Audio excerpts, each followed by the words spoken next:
Imagine कीजिए आपकी ये पहली फ़्लाइट है। आप फ़्लाइट का एक्सपीरियंस लेने फुल्ली एक्साइटेड हैं। आप फ़्लाइट में बैठ भी जाते हैं। फ़्लाइट टेक ऑफ होके 34,000 फीट पर पहुंच भी जाती है और फिर आपको ये पता चलता है कि कैप्टन की सीट पर कैप्टन नहीं कोई और है और फर्स्ट ऑफिसर भी बेहोश पड़ा है। तब आपकी क्या हालत होगी?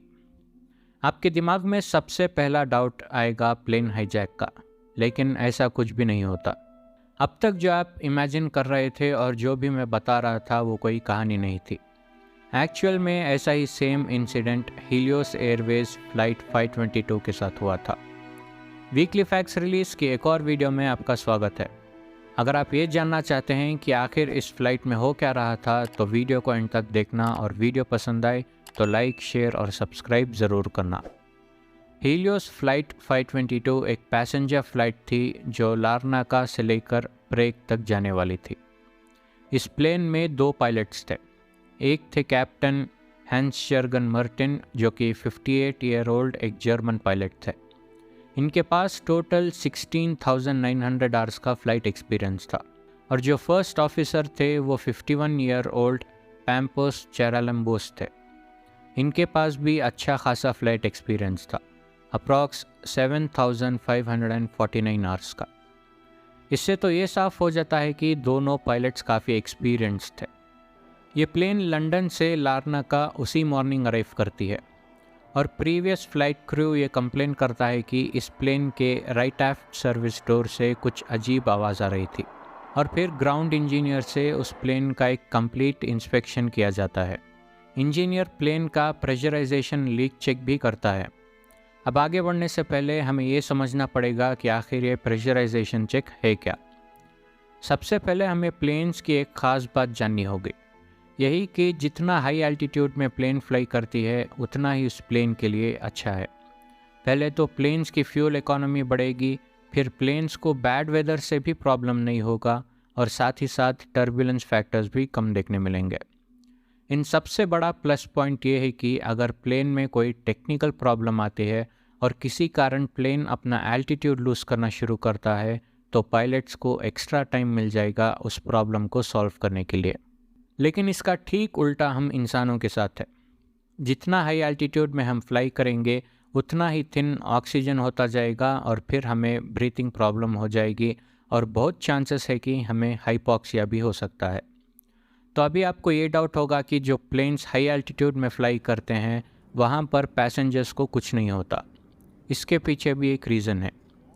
प्लेन्स के कैबिन में एयर लेवल नॉर्मल रखने के लिए प्लेन्स अपने कैबिन्स में प्रेशराइज्ड एयर पंप यूज़ करते हैं।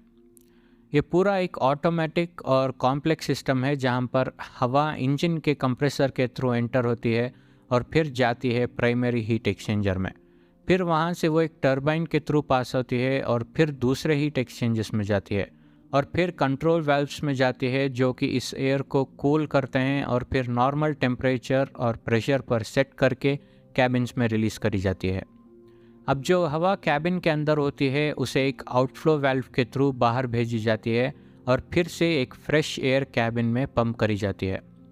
ये पूरा साइकिल प्लेन के टेक ऑफ से लेकर लैंडिंग तक कंटिन्यूस रिपीट होता रहता है। ये सब एक प्रेशराइज्ड कंट्रोलर के थ्रू किया जाता है ताकि जो अमाउंट ऑफ एयर इनफ्लो और आउटफ्लो हो रहा है वो सेम रहे। अब यहाँ पर एक मेन पॉइंट आपको नोट करनी पड़ेगी। ये पूरा प्रेशराइजेशन का प्रोसेस शुरू होता है प्लेन्स के जेट टर्बाइन्स के थ्रू एयर सक करने से, यानी कि पूरा प्रोसेस इंजन स्टार्ट होने के बाद शुरू होता है। अब फिर चलते हैं उस इंजीनियर की तरफ जो उस दिन फ़्लाइट 522 का प्रेशराइजेशन लीक चेक कर रहा था। जैसे मैंने कहा था, प्रेशराइजेशन सिस्टम एक ऑटोमेटिक सिस्टम है और उसे प्लेन के इंजन ऑन होना ज़रूरी है। उस दिन इंजीनियर चेक करने के लिए प्लेन के इंजन ऑन करने के बजाय प्रेशराइजेशन सिस्टम को मैनुअल पर सेट कर देता है। इंजीनियर अपनी चेकिंग कंप्लीट करता है और प्लेन को रेडी टू फ्लाई का सिग्नल दे देता है। लेकिन यहाँ पर उस इंजीनियर से एक मिस्टेक हो गई थी। जो प्रेशराइजेशन सिस्टम उसने मैनुअल पर सेट किया था उसने उसे वापस ऑटोमेटिक पर सेट नहीं किया था। फिर यहाँ पर पायलट से भी गलती होती है, जहाँ पर वो pre flight procedure, after start check और आफ्टर टेक ऑफ चेक में प्रेशराइजेशन सिस्टम को इग्नोर कर देते हैं।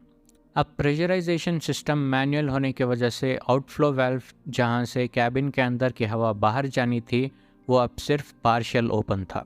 फ्लाइट टेक ऑफ करती है और 12,000 फीट पर पहुंच जाती है। इस टाइम पर कैबिन में प्रेशर डिक्रीज होना शुरू हो गया था और इसकी वार्निंग अलार्म भी बजता है, लेकिन पायलट्स यहाँ पर फिर से एक मिस्टेक कर देते हैं। प्लेन्स में एक take off configuration warning system रहता है जो कि पायलट्स को वार्न करता है अगर टेक ऑफ के टाइम प्लेन में कुछ प्रॉब्लम है तो। इस टेक ऑफ कॉन्फ़िगरेशन सिस्टम और प्रेशराइजेशन सिस्टम का अलार्म सेम साउंड करता है और इस केस में पायलट्स इस अलार्म को टेक ऑफ कॉन्फ़िगरेशन सिस्टम का फॉल्स अलार्म समझते हैं। तो फिर यहाँ पर पायलट्स की क्या मिस्टेक है? कोई भी कंफ्यूज हो जाएगा कि आखिर ये टेक ऑफ कॉन्फ़िगरेशन की वार्निंग है या फिर प्रेशराइजेशन मीटर की। लेकिन इसका जवाब भी बड़ा सिंपल है। टेक ऑफ कॉन्फ़िगरेशन सिस्टम की वार्निंग प्लेन के टेक ऑफ होने से पहले ही आएगी, क्योंकि उसे डिज़ाइन ही ऐसा किया है कि टेक ऑफ होने से पहले वार्न कर दे अगर प्लेन में कोई प्रॉब्लम है तो। और इस केस में भी ऐसा ही होता है। वार्निंग तभी आती है जब प्लेन 12,000 फीट पर होता है। इसका मतलब क्लियर है कि एक टेक ऑफ कॉन्फ़िगरेशन सिस्टम की नहीं, प्रेशराइजेशन सिस्टम की वार्निंग है। पायलट्स इस अलार्म को इग्नोर करते हैं और प्लेन एल्टीट्यूड क्लाइम कर रहा था 18,000 फीट। इस टाइम पर कूलिंग फैंस जो प्लेन के इक्विपमेंट्स को कूल रखते हैं वहाँ से भी लो एयर प्रेशर की वार्निंग आती है। इसके बाद कैप्टन को भी लगने लगता है कि प्लेन में कुछ प्रॉब्लम है और फिर वो हीलियोस ऑपरेशन सेंटर को रिपोर्ट करते हैं। The take off controller warning on and cooling equipment normal and alternate line off. इसके बाद पायलट उस इंजीनियर से भी बात करते हैं जिसने इस प्लेन की चेकिंग करी थी। अब यहाँ पर एक और चीज़ नोट करने वाली है। इस टाइम पर पूरे प्लेन में एयर प्रेशर कम हो रहा था और पायलट्स ने ऑक्सीजन मास्क भी नहीं पहना था, तो कैप्टन को धीरे धीरे ही सही हाइपोक्सिया होने लगा था। हाइपोक्सिया में एक इंसान को डिजीनेस शुरू होती है, वो सही से डिसीजन नहीं कर पाता और अगर ज़्यादा टाइम तक एक्सपोज रहे तो वो बेहोश भी हो सकता है। इंजीनियर कैप्टन से बात करते टाइम उन्हें ये पूछता है, can you confirm that the pressurization panel is set to auto. लेकिन कैप्टन को भी हाइपोक्सिया हो चुका था और इस सवाल के जवाब में पायलट कहते हैं, where are my equipment cooling circuit breakers. और ये आखिरी बात थी जो पायलट्स और एटीसी के बीच हुई थी। प्लेन ऑटो पायलट पर होने के वजह से एल्टीट्यूड क्लाइम करती ही जा रही थी, यहाँ तक कि वो 34,000 फीट तक पहुँच जाती है। अब इस टाइम पर प्लेन सिप्रेस फ्लाइट इंफॉर्मेशन रिजीम के नेटवर्क से बाहर होती है और एंटर करती है ईथरनेट फ्लाइट इंफॉर्मेशन रिजीम में। रिपोर्ट्स के अकॉर्डिंग 19 अटेम्प्ट्स किए गए थे एटीसी के द्वारा फ्लाइट से कांटेक्ट करने के लिए, लेकिन कोई भी अटेम्प्ट सक्सेसफुल नहीं होता है। 10:40 फ्लाइट इस टाइम एथेंस एयरपोर्ट के होल्डिंग पैटर्न में जाती है और ऑटो पायलट में होने की वजह से नेक्स्ट 70 मिनट्स तक वहीं पर रहती है। अब इस टाइम पर ग्रीक मिलिट्री की यहाँ पर एंट्री होती है। अब तक तो ये क्लियर हो चुका था कि प्लेन में कुछ तो प्रॉब्लम है। ये जानने के लिए वो 2 F-16 फाइटर जेट्स डिप्लॉय करते हैं। डिप्लॉय होने के करीब 20 मिनट बाद फाइटर जेट्स प्लेन को लोकेट करते हैं। फाइटर जेट्स के पायलट्स ये नोटिस करते हैं कि फर्स्ट ऑफिसर बेहोश हो चुका है और कैप्टन की सीट एम्प्टी है और पूरे कैबिन में ऑक्सीजन मास्क लटक रहे हैं। 11:49 को उस फ्लाइट का एक अटेंडेंट एंड्रेस प्रोड्रोमो कॉकपिट में एंटर करते हैं और कैप्टन की सीट पर बैठ जाता है। ये बेहोश नहीं हुआ था क्योंकि फ़्लाइट्स में 3-4 पोर्टेबल सिलेंडर्स होते हैं और उसमें से एक ये यूज़ कर रहा था। प्रोड्रोमो के पास यूके कमर्शियल पायलट का लाइसेंस तो था, लेकिन इतना एक्सपीरियंस नहीं था कि वो एक बोइंग 737 को फ्लाई कर सके। प्रोड्रोमो फाइटर जेट्स की तरफ वेव करता है और उसके ठीक कुछ टाइम बाद प्लेन का लेफ्ट इंजन बंद हो जाता है क्योंकि अब प्लेन में फ्यूल नहीं था। प्लेन धीरे धीरे डिसेंड करना शुरू कर देती है। प्रोड्रोमो प्लेन डिसेंड होता देख प्लेन को दूर पहाड़ियों की तरफ टर्न करता है ताकि प्लेन सिटी एरिया में जाकर क्रैश न कर जाए। देखते ही देखते प्लेन का राइट इंजन भी बंद हो जाता है और फिर प्लेन ग्रामेटिको के करीब हिल्स में जाकर क्रैश कर जाता है।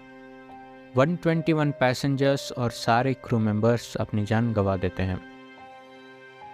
तो आपको क्या लगता है इस इंसिडेंट का जिम्मेदार कौन था, इंजीनियर या फिर पायलट्स? कमेंट्स में ज़रूर से बताना।